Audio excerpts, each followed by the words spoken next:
नमस्कार, मैं डॉक्टर रश्मि गुप्ता अपने ऑनलाइन एजुकेशन चैनल में आपका स्वागत करती हूँ।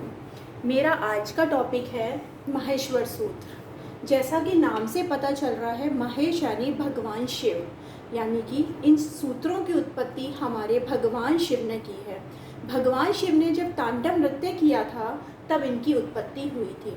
ऐसा माना जाता है कि भगवान शिव के तांडव नृत्य के अवसान यानी कि समाप्ति पर सनक आदि हमारे 7 ऋषि थे, उनकी कामना की पूर्ति करने के लिए भगवान शिव ने अपना डमरू बजाया था।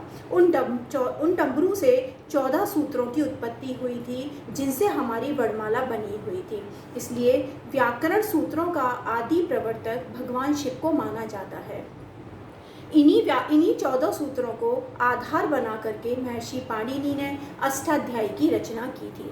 चलिए अब हम जानते हैं ये 14 माहेश्वर सूत्र कौन से हैं जिन्होंने हमारे संपूर्ण वर्णमाला को प्रकट किया है या बनाया है।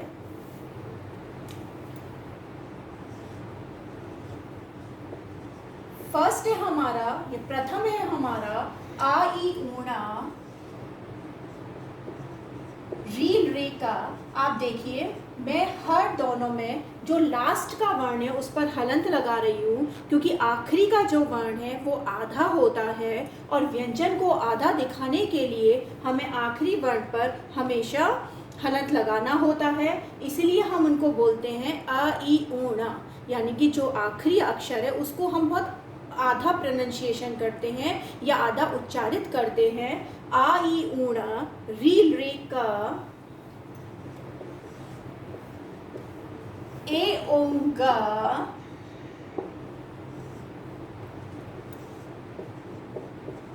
आई औचा,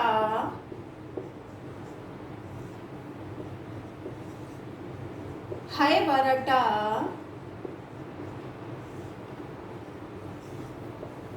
लण,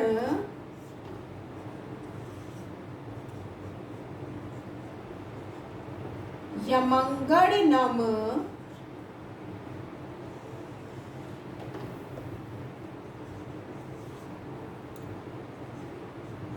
झ भाया,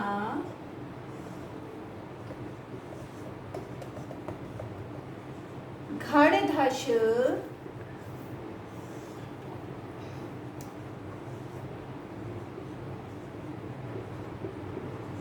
जबगढ़ दश,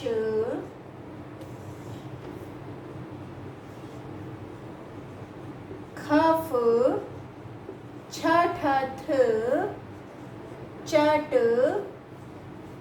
तव, खफ छठथ चट तव,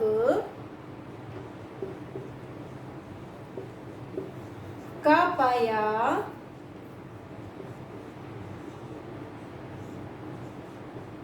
शश सर, और लास्ट होता है आपका हल। एक बार मैं वापस से बोलकर दिखाती हूँ। आ ई ऊणा रील रे का, ए ओंगा, आई औचा, है वरटा, लण, यमंगड़ नम, झ भाया, घड़ धश, जबगढ़ दश, खफ छठथ चट तव, कपाया, शश सर हल। इसमें से एक भी आप देखिए, आ से लेकर चा तक हमारे सारे स्वर का प्रयोग किया गया है, इसलिए स्वर को हम अच भी कहते हैं। हा से लेकर ला तक सारे व्यंजन हैं, इसलिए व्यंजन को हल भी कहा जाता है। इसमें एक भी वर्ण ऐसा नहीं होता है जो आपको इसमें रिपीट होता हुआ दिखे। ये 14 सूत्र हैं जिनसे हमारे संपूर्ण व्याकरण की उत्पत्ति हुई है।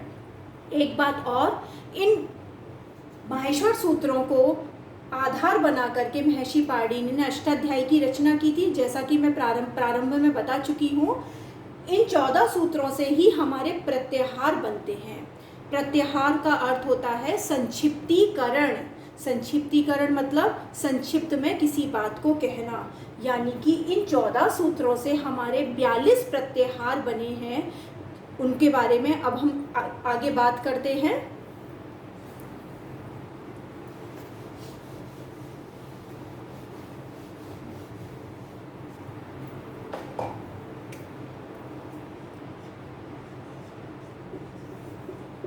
इन माहेश्वर सूत्रों से प्रत्याहार बना है जिसका अर्थ होता है संक्षिप्तीकरण।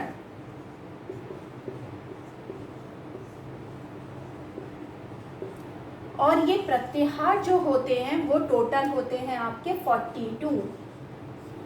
चलिए अब हम देखते हैं ये प्रत्याहार हमारे कैसे बनते हैं 42। जैसे कि अच हुआ, उक हुआ, इण हुआ, यश हुआ, यर हुआ, खल हुआ। इस तरीके के हमारे 42 प्रत्याहार होते हैं। लेकिन प्रत्याहार किस तरीके से बनते हैं इसका भी एक सूत्र बनता है, और वो सूत्र होता है आपका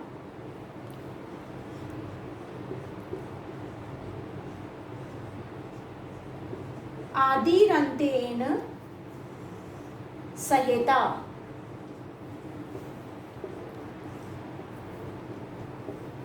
आदिरंतेन संहिता। आदि यानी प्रारंभिक, आदि का अर्थ होता है प्रारंभिक, अंत्य यानी अंतिम।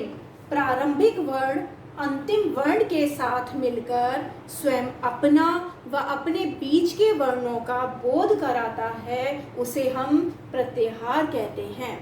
एक बार मैं वापस रिपीट करती हूँ। आदि यानी प्रारंभिक, अंत्य यानी अंतिम। प्रारंभिक वर्ण अंतिम वर्ण के साथ मिलकर स्वयं अपना व अपने बीच के वर्णों का बोध कराता है। अभी मैंने यहाँ आपको बताया कि आदि वर्ण अंतिम वर्ण के साथ मिलता है, लेकिन जब हम प्रत्याहार बनाते हैं तो अंतिम वर्ण को हम इसमें नहीं जोड़ते हैं, केवल प्रारंभिक वर्ण स्वयं अपने आप को लेता है और अपने बीच के वर्णों का बोध कराता है। चलिए एक उदाहरण से हम इसको बहुत अच्छे से समझ सकते हैं।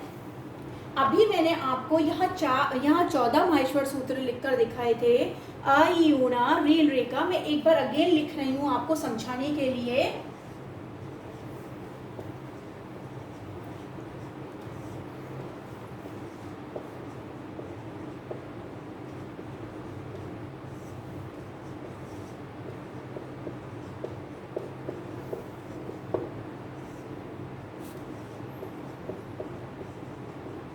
ठीक है, अभी हम केवल 4 प्रत्याहार तक ही 4 ही माहेश्वर सूत्र लिखते हैं, क्योंकि हम बनाने वाले हैं अभी नया एक प्रत्याहार अच। अभी हम अच प्रत्याहार के बारे में बात करेंगे। हमें अच प्रत्याहार बनाना है, तो हमारा ये 4 काफ़ी है माहेश्वर सूत्र, जिनसे हमारी इसका काम हो जाएगा। अभी इन्होंने दिया अच प्रत्याहार, तो हमें सबसे पहले ये देखना है कि पहला वर्ड जो है आ है, तो आ कहाँ से शुरू हो रहा है? आ हमारे प्रारंभिक वर्ण से शुरू हो रहा है, लेकिन हो सकता है यहाँ पर कोई और वर्ण आ जाए, इक आ जाए, इक। तो हमें क्या करना है? हमें ई से शुरू करना है। जैसे ये ई लिखा हुआ है, यहाँ से हमें शुरू करना है, या कोई भी लेटर आ जाता है, कोई भी वर्ण आ जाता है, चाहे वो प्रारंभिक हो चाहे वो मिडिल वर्ड हो। अंतिम वर्ड कभी नहीं आता है, अंतिम वर्ड से इसका केवल अंत होता है। इसलिए जो प्रारंभिक वर्ण होता है या मिडिल वर्ड जो होता है, मध्यम वर्ण होता है, उसी से आपके प्रत्याहार का निर्माण होता है। चलिए अगर हमें अच प्रत्याहार बनाना है तो हमें क्या करना है? इस परिभाषा के अनुसार आदि वर्ण यानी प्रारंभिक वर्ण अंतिम वर्ण के साथ मिलकर अपने और अपने बीच के वर्णों का बोध कराता है। चलिए आ से शुरू करें। आ हमारा ये है आ। हमें तब तक लिखना है जब तक हमें हमारा चा नहीं मिल जाता। आ, ई, ऊ, हमें सारे लेटर्स कॉमा लगा के लिखना है। एंड देन स्वर पर तो कभी भी हलंत लगता ही नहीं है। अगर इसमें से कोई व्यंजन भी आता है प्रत्याहार में तो भी हम उसमें हलंत नहीं लगाते हैं। आ, ई, ऊ, अंतिम वर्ण छोड़ना है, क्योंकि इसने कहा था प्रारंभिक वर्ण अंतिम वर्ण के साथ मिलकर अपने और अपने बीच के वर्णों का बोध कराता है। इसका मतलब वो आखिरी के वर्ण का बोध नहीं कराता है।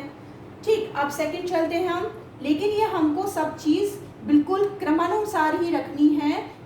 इन नियमों को हमको क्रमानुसार ही याद करना पड़ेगा, अन्यथा गलत हो जाएगा। अगर हमें बात करनी है आई ऊँ के बाद रील री की आता है या री के बाद ए ऊँग आता है, तो हमको इसी कंटिन्यूस वे में सारी चीज़ें लर्न करनी पड़ेंगी। ठीक है, आगे चले। वही चीज़ हमको कहानी लिखना। अभी हमें चा नहीं मिला है। आगे चलते हैं। ए, ओ, गा को काट दीजिए, नहीं लिखना। आई, औ। अब देखिए, अब हमको क्या हुआ, हमें हमारा आखिरी वर्ड चा मिल गया जिसकी हमें बात करनी थी, लेकिन हम इसको भी नहीं लिखेंगे और इसको यहीं पर हम विराम लगा देंगे, क्योंकि उन्होंने चा तक ही पूछा था, जबकि हमें आखिरी वर्ड लिखना नहीं होता है।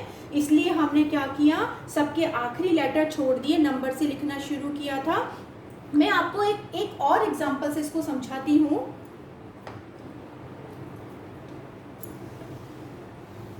अभी मैंने आपसे बात किया था इक की, एक प्रत्याहार हमको बनाना था। अब आप देखिए, आप प्रथम वर्ड है, हम इसको नहीं ले सकते हैं। अब हमें क्या करना, ई लेना है, तो हमें ई से ही शुरू करना पड़ेगा। ई, नेक्स्ट लेटर है आपका ऊ, अंतिम वर्ड वैसे ही नहीं लेते। री, री, और देखिए हमें कहाँ मिल गया, तो हमने इसको यही ब्रेक लगा दिया, यानी कि एक के अंदर ओनली आपके 4 वर्ण आते हैं, ई, ऊ, री और री। इसके अलावा कोई वर्ण इसकी तरह नहीं आते। इसी तरह से 42 होते हैं प्रत्याहार। हमें इसी तरह से जहाँ से वो पूछता है वहाँ से हमको शुरू करना है, और जहाँ तक वो एंड करने के लिए आखिरी वर्ड हलंत वाला देता है वहाँ तक हमें एंड करना होता है। बस ध्यान हमें इस बात का रखना होता है कि हमें कोई भी आखिरी वर्ड जिस पर हलंत लगा है उसका उपयोग हमें नहीं करना होता है। आई होप आपको